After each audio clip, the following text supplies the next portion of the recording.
I called my dad immediately because I'm based in London. So immediately I called him and I was everything okay. And by then everything was fine. And then we didn't have any contact anymore. But we had known from like her landlord that she was picked up, but we had no idea when that happened and where she was brought, and basically because all the hospitals were also evacuated, and she got like an emergency bracelet where she would press if she's ever in danger. So we had no idea where she was, and we had the whole family was trying to reach her. We reported her as missing, and then I saw on Facebook there's obviously this sort of crisis response where everyone was trying to help people, and I thought I'd try my luck and obviously put the photo of us up and with all her, like where she lives, if anyone had heard anything, like hoping, I guess, someone that might have like been in the emergency accommodations or hospitals had seen her face. And I had such a great response. I had a lot of shares. People were so helpful. They asked their friends, they asked their family to see if she was there. So I went sort of like by an elimination, I guess. And then in the evening, I was just like, I can't believe she hasn't been found. So I just looked on Google Maps, and I looked in the circle around Bad Neuenahr-Ahrweiler. I just looked where there are hospitals. So I ended up at like 1 o'clock in the morning calling up about 20 hospitals. Until one person told me she had been transferred to a retirement home. And at 2 o'clock in the morning, I suddenly got then the message that she was safe and sound and asleep. And it was probably the most amazing thing ever. So thanks to all the people that had helped me, that checked. It was like, I can't believe so many people were so helpful. But she's safe and sound. It's so good to hear.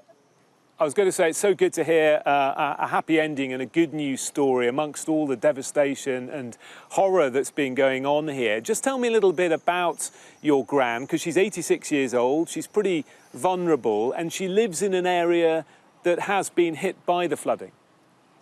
Yeah, so she's 86. So she's lived there basically all her life. I've actually just talked to her. I just came off the phone with her, and she told me that it was actually really scary. So she wasn't picked up before it happened. So she like woke up basically, and she was like up to here in water, and she tried to obviously use this bracelet or whatever, and it didn't work. And she was just saying she was so scared, and then she just called for help, and people were like smashing in her windows to get her out.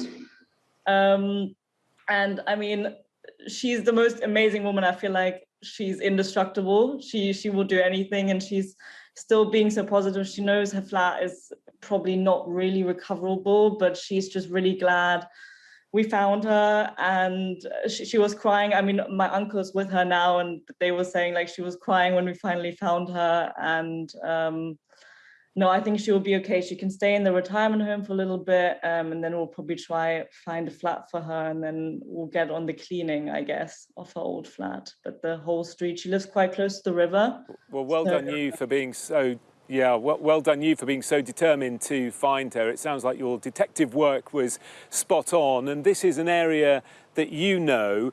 Your heart must go out to people who have had their homes and their lives destroyed here.